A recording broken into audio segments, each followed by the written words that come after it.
Donald Gaskins, The Meanest Man in America, Historical Serial Killers and Murderers, True Crime by Evil Killers, Volume 7, written by Jack Rosewood, narrated by Gaius M. Thynne.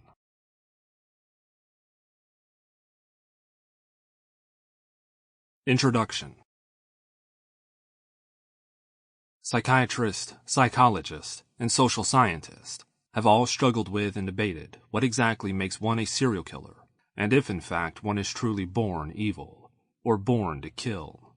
For the family of the notorious South Carolina serial killer, Donald Henry Peewee Gaskins, the answer is simple. I think he was born to kill. I really do. Was how Gaskins' daughter, Shirley, replied in an interview about her father.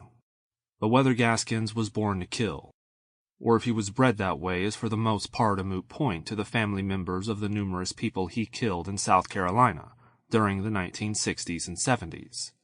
In the course of his career as a serial killer, Gaskins is known to have murdered 13 people who were unfortunate enough to cross his path, but he may have been responsible for over 100 murders, which, if true, would make him one of the most prolific serial killers in American history.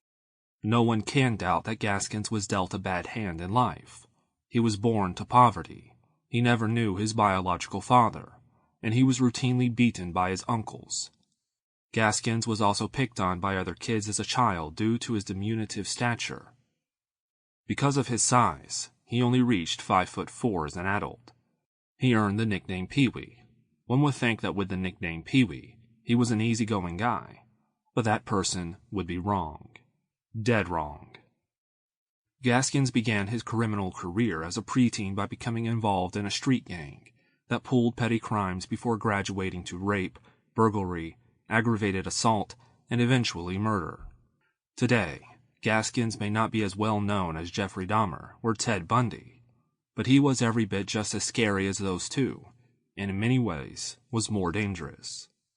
Peewee was not a typical serial killer concerning his method of operation. Pathology, and victimology. Men, women, and children were all counted among his victims, and he used a plethora of weapons to dispatch them. He was also notable because his murders can be divided into two distinct categories: murders for pleasure and murders for profit. Donald Henry Gaskins was a man driven to kill. It was what he did, and the one thing in life for which he truly had a talent. Because of his aptitude for murder, he was able to make money killing, and also use it as a twisted pastime. Gaskins was also one of the first people to attain fame during his time for being a serial killer. Decades before websites dedicated to serial killers were even conceived, the news of Gaskins' deeds was replayed in newspapers and on television throughout the world. Gaskins became both famous and infamous. Eventually, the internet generation would learn of the Gaskins' deeds, and have added him posthumously to many rogue galleries of killers. The story of Donald Henry Gaskins is a cautionary tale that will bring those who follow it into the darkest recesses of human depravity. Gaskins was in many ways like your neighbor next door, but as will be revealed, nobody was safe when Gaskins was in the neighborhood.